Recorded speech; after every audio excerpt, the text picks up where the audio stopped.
I'm Christina Rodriguez of Diva by Design in Harlingen, Texas, and I create spaces that are so comfortable you never want to leave them. And today we're going to talk about, is your home comfortable? Are you happy in your home? Does the atmosphere there make you feel comfortable? When you walk in, do you say, okay, and all the cares of the world are gone because you're home and this is your happy space?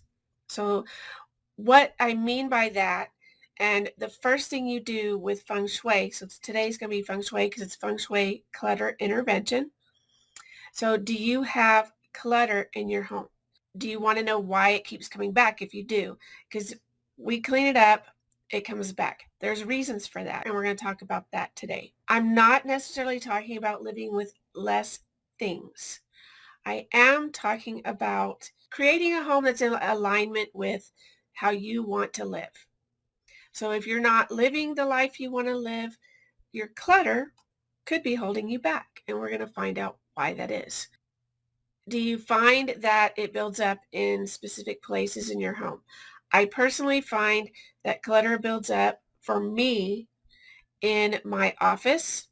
I tend to make piles. This was actually up here.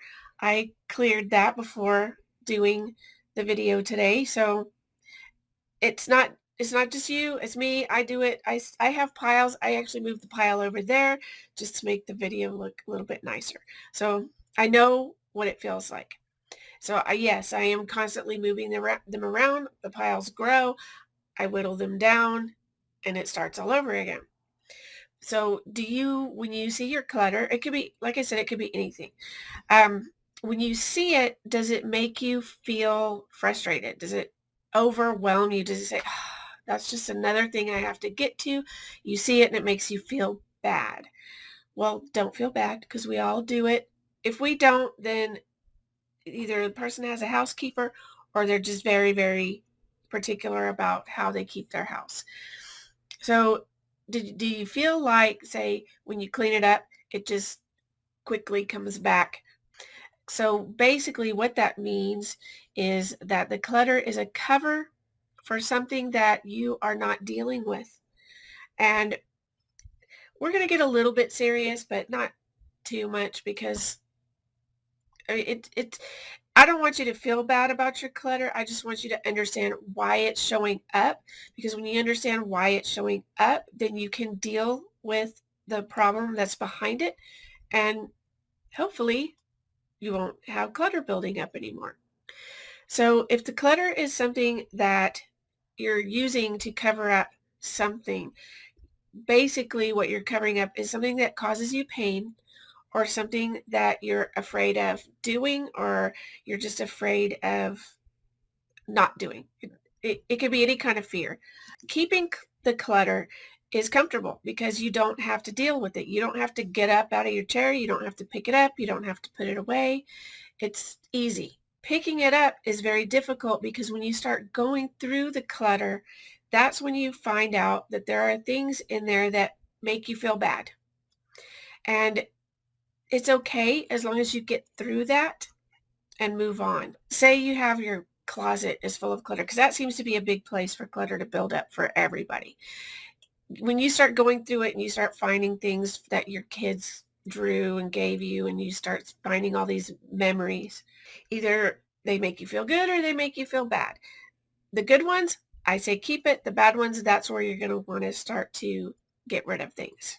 The other place that I have clutter build up is by my front door. And the reason for that is when I start cleaning up my office and my closet, I go through my closet every few months and get rid of stuff because it just keeps showing up.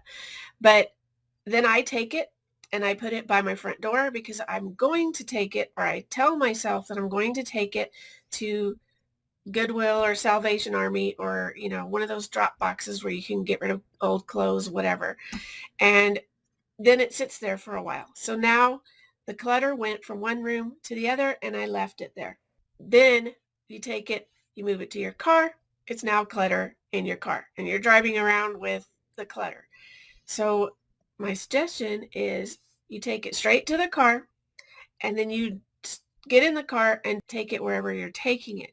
So make it a specific time that you know you're going to do it. Give yourself a deadline. When you see clutter building up in your home, it could mean you're avoiding emotions, you're avoiding something. And one of the most common complaints that I hear when I'm talking to clients who want to make a change in their home is that they feel overwhelmed. And I know in this past year, I think we've all felt overwhelmed. There's so much coming at us. We've been in our homes. We've had to stay here for pretty much most of the year. Things are starting to open back up, and hopefully our homes are starting to open back up, and we're starting to feel safer. We're starting to feel happy. We're starting to feel a little bit relieved, and maybe hopefully some of that overwhelm will start going away. I say it myself. I say that I feel overwhelmed when I look at my clutter because it's just one more thing I feel like I have to put on my schedule to do. So I know how you feel. And so this workshop is not just for you, it's for me too. So you're not alone in feeling overwhelmed. Not only that, we're experiencing cultural clutter. Isn't that a good term for it? Because we're all experiencing the same things together. And that's a good thing because it can make us feel like we're not so alone, even being stuck in our homes, because some people are still there.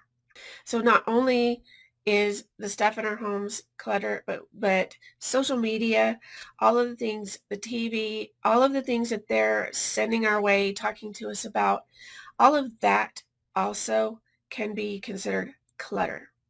When you're complaining about not having enough time or feeling overwhelmed or not enough space, that is why one of the reasons that clutter builds up is because you're trying to fill that space. Maybe you don't mean to fill it physically. Maybe it's something inside of you that you're trying to fill, but that clutter builds up because there is something that is leaving you feel uncomfortable. Do you find yourself trying to fill the silence in a conversation? What about the empty walls in your home? Do you feel like you have to hurry up and put something there? What do you do as soon as you get a new calendar? At the beginning of the year, did you get a new planner, calendar? Did you immediately start filling it up? Does empty space make you feel uncomfortable, and do you want to rush to fill it? That's a question to ask yourself. If that's so, maybe it's time to take a step back and just sit and listen to what your home is trying to tell you, because it may not be that you need to go out, and you're hearing this from an interior designer, it may not be that you need to go out and buy accessories or furniture to fill that space. You may need to leave it empty for a little while and live with it. That's okay. So most of my information today is coming from a book called Clutter Intervention, which is part of the reason for the title, by Tisha Morris. And I'm going to read this quote from her. It says, "In art, empty space is called negative space. In music, it's the pause just prior to a crescendo. In homes, it's the area where the space breathes. In meditation, it's the pause between the inhale and the exhale." So it's okay to have empty space. And it's okay to feel uncomfortable with it. Sometimes you may just need to live with it and let yourself feel the discomfort. In all art forms, negative space is where the beauty lies. So if that's the case in art, why are we so afraid of having empty space? It's a good question. And that's something that you need to answer for yourself, because I can't tell you. So your home is a mirror of how you're feeling.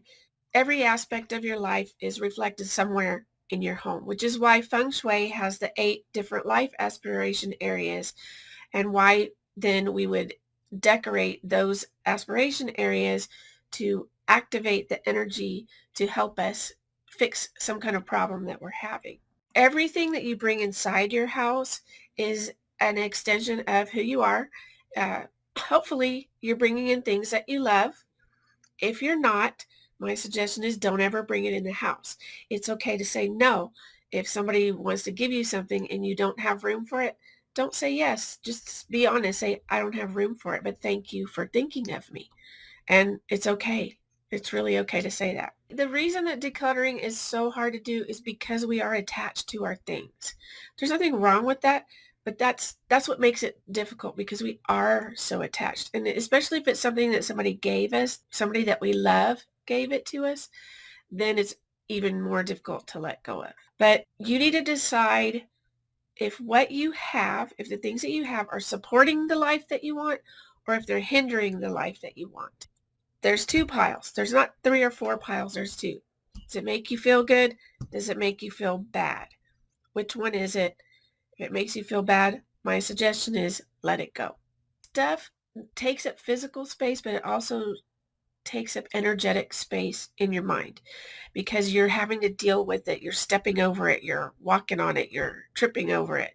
It's in the way. You have to keep moving it around. It's a physical representation of our emotional self, our mental self, of whatever's going on inside. The clutter represents that. Once you get rid of it, though, things will change, and they will probably change quickly. So be ready. Make sure you're ready for that change. When you get rid of the clutter, when you put it away, organize it, take it out of the house, whatever it is you do, you're making room for something else to come in. And if you leave that space empty, then you've made room for energy to come in. And that energy is going to be more positive, which is what you want. I've said it before about setting up your feng shui areas. Once you do, the changes come pretty quickly. So make sure you do it a little at a time, especially when decluttering. Just do it a little bit at a time because the changes can just turn your whole life upside down. If that's what you want, go for it. If not, I would say take it slow. Clearing the clutter is a step you take before you feng shui your home. If you're having problems, you may want to look at what type of clutter you have. And that's what we're going to talk about, the different types of clutter. So it isn't always about your stuff. It's what your stuff is covering up. When you're hiding emotions that you don't want to deal with, then that's where the clutter comes in. And you may not realize it, but I'm going to talk about each type. So the first one we're going to talk about is relationships. That's one of the aspiration areas is marriage and romantic happiness. That talks about relationships. There's also children and projects. That talks about relationships. Mentors and networking also talks about relationships. So it's easy to lose your sense of who you are in a relationship. And if you didn't already know who you are as a person, then you tend to let the other person in your relationship lead the way and then blame them for losing yourself when you actually let yourself get lost in that relationship. So then once that relationship ends and you find your way back to yourself, when you let go of the things that came with that relationship, the physical things, those can be clutter. When you let go of them, then you make room for a new relationship, either just new positive energy or new memories. Any gifts that you received, they're an expression of love, and it's hard to let go of that feeling of love. But if it's starting to make you feel bad, if the memories are making you feel bad, then it's okay to let it go. Now, if you're holding on to them to prevent getting hurt again, then you need to think about that and consider it and maybe re-gift it so you can let in the energy for new relationship. Mementos can be clutter, movie tickets, concert tickets, stuff that you picked up, literature that you picked up on a trip that you had a lot of fun on, anything small, any little tokens that you got somewhere. If they're not moving you forward, if they're the memories and the emotions that are associated with them are making you feel bad, that's clutter. One of the things that you can do is maybe have a ceremony, a little ceremony to let them go and burn them. Sit there, look at it. It's kind of like the Marie Kondo thing where you look at it, is it bringing you joy? If it's not, let it go. Kind of the same idea. I've done it before with things that have happened to me. It was a lot of paperwork from an old business and it brought negative memories. But as soon as I burned all that paperwork, I felt lighter. I felt happy. It was no longer something that I would see and it would remind me of some bad times because it was gone. Photos, those can be clutter if they're of people that you don't like or people that have hurt you, they bring back memories of experiences that you just don't want to think about anymore, it's okay to let them go. It really is. So go through your photos and keep only the ones that make you happy. Keep only the pictures of yourself that you think look good. Don't get rid of all of them because you look better than you think you do. Have you heard the saying, who you are, who you spend the most time with? Spend time with the people that make you feel good about yourself. If you're spending time with people that make you feel bad, then it's time to revisit those relationships and let those go. Relationships themselves can be clutter. A past job. We go through many jobs in our life. The things that we collect from those jobs, it's time to let those go. You don't need them because you want to always be moving forward. And if you're holding on to stuff that is from the past, it's not really serving you anymore. Unless it's something that you're actively using or actively need, then let that go. Let that clutter from the past job go. It can sometimes feel like you're losing a little bit of who you are, but you're not that person anymore. You're the person that's going forward. You're the person that learned from that experience and is using it for something new. So let it go. When we clean out our closets, clothing, of course, when we lose weight, get rid of the clothing that doesn't fit anymore. If it's too big and baggy, it's not going to look good. If you gained weight, get rid of the clothing that doesn't fit anymore, because even if you lose the weight, by the time you do it, those things may not be in style anymore, or you may not like them anymore. And I'm giving you permission to let go of it right now, because I just did that a little last week and it felt really good. Papers, manuals, things that you need for your job. Do you really need them, or can you find them online? If you can find them online, get rid of the papers. There's no need to have it. Um, Office supplies can be clutter. Do you use it? Is it something that you actually need right now? Don't worry about if it's something that you may need down the road. Guess what? They have a store that you can go get it at. And it's okay to do that. Awards from past jobs. If you don't have those framed and hanging on your wall, then you might need to look at it and say, okay, why do I have this? Is this something that makes sense for who I am now? Is this something that I need? Do I need for people to see this, or why am I hanging on to it? That kind of a thing. Stuff from high school and college. I will tell you that I still have scrapbooks from college, but I put stuff in a scrapbook, made it pretty, worked on it. That's a good memory. Those things bring good memories. And so that's something I'm going to keep. I made it special and I have it on my bookshelf, so it's not just sitting in a box somewhere not being used. What about your kids' stuff? If you're a parent, their toys and things like that. Those definitely can be clutter and they can be everywhere. My suggestion is, if you don't have room for every single toy, it's okay to let some of them go. If your children are still small, have them go through it and decide, which things that they want to give away. Because if you tell them that they're giving them to another child that might want to play with them, most children will be very happy to go through it, and they like to share. Not in the moment when they're playing with it, but they like to share with somebody that they may not see. If there's somebody in the same room, they may not want to share with them. But if it's somebody else, kids are generous and they'll surprise you. Get them to help you. If they're grown, then you need to ask them. If you still have stuff that they left from when they moved out, you need to ask them to either come get it, or do they want it and it's going in the trash, because you don't need to be storing stuff for somebody else. You don't need somebody else's clutter. You've got enough of your own. So if you're still holding on to your grown kids stuff, you need to decide, are you trying to hold on to that identity of mom or dad? You're always going to be a mom. You're always going to be a dad. That doesn't end just because they move out. They don't stop needing you just because they're not there. You will get phone calls in the middle of the night. They will call you for money. They will call you for all kinds of things. They may just even call you to say hi. Those are the best. It's okay to let them go. You do not need to feel guilty, because those things don't belong to you. That's their things. Let them have them. Let them deal with them and let it go. Stories and experiences that from your past, if they're negative, if they're not serving you, it's time to sit down, meditate on them, and release it. Let it go. Stop making yourself feel bad for something that happened in the past. The other person may not even be thinking about you anymore.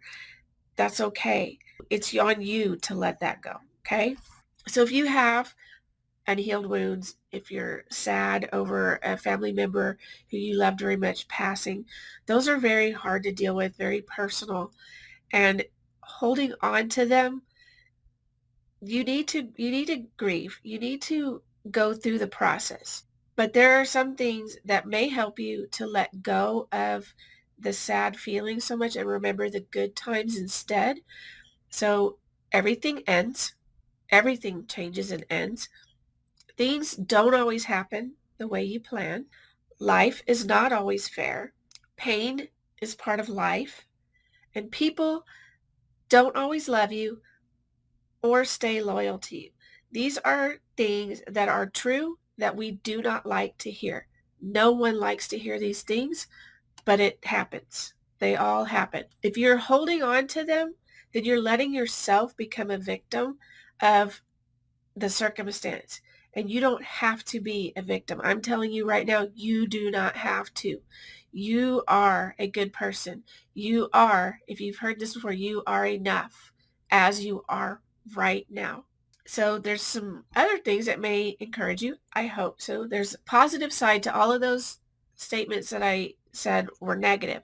And the positive side is all endings lead to new beginnings. So that's great, right? There may be a greater plan that you cannot yet see. When life isn't fair, we can empathize with others. We can use our experiences to help them. Pain can lead to enlightenment. It can help us decide what we do want out of life because we've now experienced what we don't want. When others betray us, we learn to trust and rely on ourselves to be happy. And that's a good thing. You need to rely on yourself because you've got you. Nobody can take you away from you. So keep that in mind that you're good. You're good with yourself. You're good by yourself until you're ready.